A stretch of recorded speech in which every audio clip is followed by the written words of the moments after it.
No vídeo de hoje, eu irei te passar 7 ensinamentos que, se você seguir na sua próxima entrevista de emprego, a sua chance de ser contratado será de pelo menos 80% maior. O meu nome é Vinícius Souza e esse é o De Jovem para Jovem, o jeito mais rápido e garantido do jovem chegar mais longe do que a sua mente pode imaginar. E eu já vou adiantando que eu vou pular toda a questão de currículo, de se vestir que nem gente, porque isso você já tem que saber de cor e salteado e já tem milhares de vídeos aqui na internet falando sobre isso. O que eu irei te passar é aquele detalhe final, aquele ponto que vai te elevar acima das pessoas que estão no mesmo nível que você e vai te colocar à frente delas, o famoso critério de desempate. E a primeira lição que vai aumentar muito a sua chance de ser contratado na sua próxima entrevista de emprego é: você está sempre sendo observado. Sabe quando você está mostrando o filme para uma pessoa e você precisa que ela preste atenção nos detalhes minuciosos do filme e que raramente ela presta atenção? Assim que funciona uma entrevista de emprego. E você é o filme, você tem que fazer o seu entrevistador prestar atenção nos seus detalhes principais, naquilo que você quer demonstrar, e não perceber outras coisas de você ou do filme que são inúteis, que não fazem a menor diferença ou até podem te atrapalhar na hora de conquistar aquela vaga. A segunda lição, que vai aumentar muito a sua chance de ser contratado na sua próxima entrevista de emprego, é: tenha a postura de negócios como se estivesse em Wall Street. Eu tenho certeza que você já comprou uma comida que estava muito ruim, mas você só comprou porque a aparência, a apresentação dessa comida estava magnífica, estava impecável. E bom, isso porque nós julgamos naturalmente o livro pela capa, sempre. Isso é questão de sobrevivência, está no nosso DNA, está na nossa evolução. Julgar aquilo que é perigoso ou aquilo que é bom pela aparência. Só que no nosso mundo há uma coisa pior que isso, que são os profissionais em julgamento, o famoso recrutador. Então, em todas as suas entrevistas de emprego para o resto da sua vida, você sempre vai manter a sua postura bem alinhada, a sua vestimenta padrão, o seu corte de cabelo alinhado, os seus olhos nos olhos das pessoas, o aperto de mão firme e as mãos secas, sempre tudo impecável. Você tem que manter a sua postura, não importa aonde você esteja fazendo a entrevista de emprego. Se for num banco super grande ou num supermercado da esquina, você vai manter o padrão para a sua vida e não o padrão para as entrevistas. Não é aonde, é quem. Quem está fazendo a entrevista, que é você. E você tem que se tratar como uma pessoa séria para você ser um bom profissional. E a terceira lição, que vai te colocar muito à frente na sua próxima entrevista de emprego, é: trate a sua entrevista como se a sua vida dependesse dela. Pode ser um pouco radical isso, eu sei, mas para evitar erros básicos e maximizar as suas chances, tenha cada segundo da sua entrevista consciente. Não deixe que coisas externas atrapalhem a sua concentração e atrapalhem o seu pensamento, o seu jeito de ser. Opa! O seu jeito de ser e agir. Caramba, cappuccino não tá me fazendo bem, não. Então não mexa no celular, não entre no WhatsApp, no Twitter, em qualquer canto, porque você ver notificações vai tirar sua concentração. E você não ver notificações também vai tirar sua notificação. Você vai perceber: nossa, ninguém me respondeu. Você vai pensar coisas aleatórias e que não são foco agora. O seu foco é conquistar aquela vaga. Você está em uma competição. Inclusive, a gente vai falar um pouquinho mais disso mais para frente. Mas mantenha a sua concentração sempre. De preferência, desligue o celular. Seja muito consciente e seja muito observador. Isso eu já ligo o nosso próximo ponto, que é a quarta lição, que vai te colocar muito à frente das outras pessoas numa entrevista de emprego, que é descobrir a sua posição em uma corrida. Como assim, Vinícius? Que corrida? Pense como se a entrevista de emprego fosse uma corrida de carros. E você tem que largar na frente das pessoas. E você vai largar na frente das pessoas que são visivelmente piores do que você. Você vai julgar as pessoas pela aparência, pelo jeito de agir, como chegaram lá, etc. Pelo o que elas estão fazendo, como você enxerga elas. E vai usar a frase "eu contrataria para a minha empresa" como régua. Se você olhar para essas pessoas e pensar: elas são piores que eu nunca contrataria elas, eu escolheria a mim mesmo ao invés delas, você está na frente delas. Um exemplo: tem 10 pessoas na entrevista e 6 dessas pessoas são. E 6 dessas pessoas você não contrataria, são piores que você, com o seu auto-julgamento. Ou seja, você está na quarta colocação. Dito isso, as 3 primeiras pessoas que estão à sua frente, você vai olhar o que elas fazem, como elas estão agindo, e vai julgar elas e vai identificar o erro delas.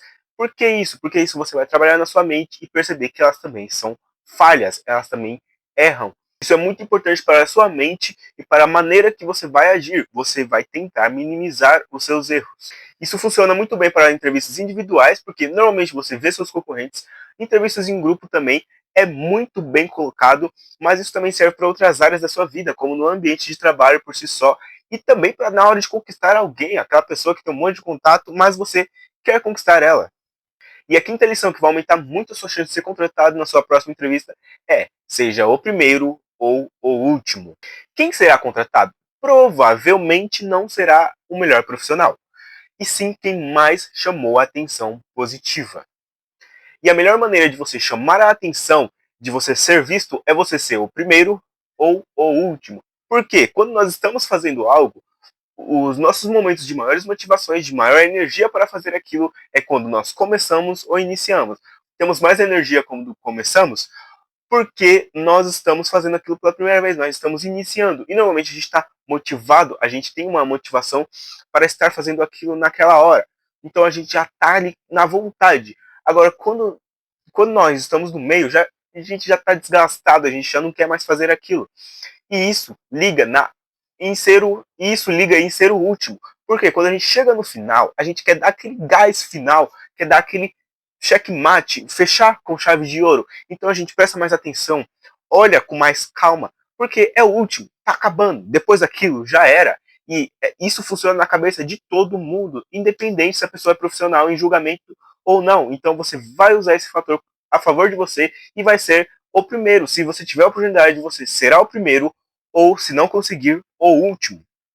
E a sexta lição, que pode ser meio contraditória, mas vai sim te ajudar muito na entrevista de emprego, é: demonstre nervosismo. Eu sei que é meio contraditório, mas demonstrar nervosismo é a melhor forma de abaixar a guarda do entrevistador. Ninguém é perfeito, todo mundo erra e todo mundo sente nervosismo, tristeza, tudo quanto é sentimento ruim. E todos ali sabem que você está nervoso, sabem que você pode estar nervoso. E tentar esconder isso pode te deixar mais nervoso ainda. Então, quando você tropeçar, quando você engolir seco, quando você falar alguma palavra errada, se embaralhar, você vai fazer o seguinte: vai falar a frase: me desculpe, é porque eu estou um pouco nervoso. Isso vai ter um efeito psicológico em você e vai diminuir o seu nervosismo. Porque tem uma filosofia sobre problemas, que o problema pode até ser grande, mas ele nunca é maior do que em sua cabeça. Então, quando você externaliza, quando você fala sobre ele e torna ele real, leva ele para a vida real, você percebe que ele não é tão grande e você consegue lidar com ele. Além do que, essa frase vai quebrar o gelo, vai fazer o seu entrevistador, que, convenhamos, ele está escolhendo uma pessoa para colocar no dia a dia deles, na empresa deles, fazer ele, uma pessoa ou algumas pessoas entrarem na equipe deles e ver ele todo dia. Então, se ele achar que você é uma ameaça, você não vai entrar, não importa o quão bom você seja. E se ele pensar que você pode agregar, mesmo você não sendo tão bom, ele vai te colocar lá, porque ele não sabe se você é bom ou não. Então, da próxima vez que você tiver uma entrevista, você vai sim demonstrar nervosismo. E a sétima lição, que é mais um truquezinho que vai aumentar a sua chance de ser contratado em sua entrevista, é o truque do copo de água. Eu aprendi isso há uns anos atrás, isso me ajudou muito e eu tenho que passar para frente. Talvez você já tenha ouvido isso, talvez não. Mas sempre que te, sempre que te oferecerem um copo de água, você vai aceitar. Primeiro, você vai aceitar com muita educação. Então, se te oferecerem um copo d'água, sim, por favor, muito obrigado. Se não te oferecerem, você vai fazer o seguinte, vai falar: por favor, vocês conseguem me...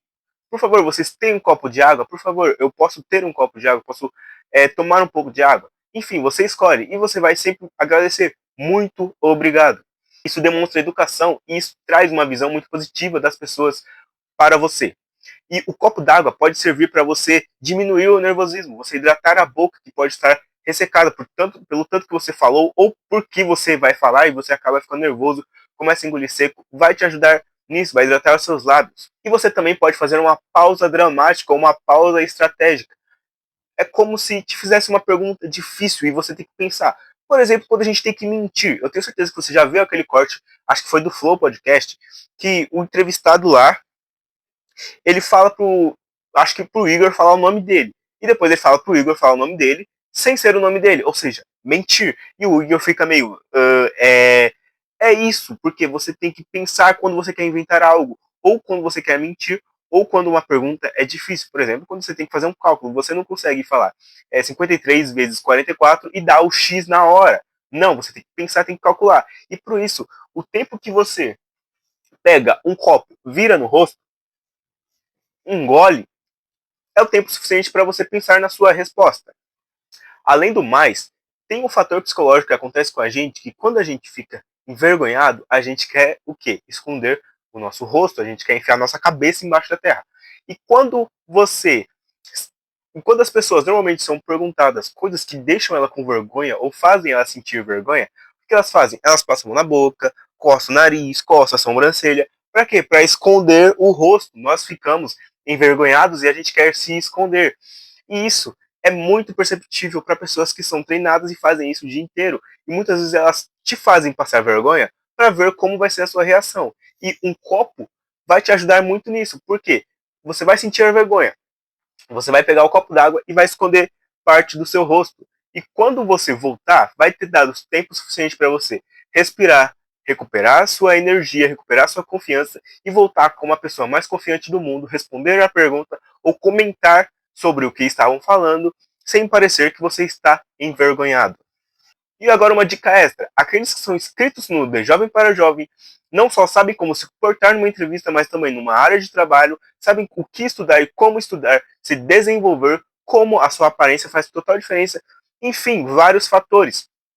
Torna a sua vida profissional e o seu faturamento aumentar muito mais fácil, muito mais rápido, te ensinando coisas que muitas vezes você não conseguiria durante a sua vida, durante os seus 16, 17, 20 anos. E agora me avisa aqui embaixo se você utilizou ou vai utilizar alguma dessas dicas na sua próxima entrevista de emprego e salva o vídeo para você não esquecer dessas dicas.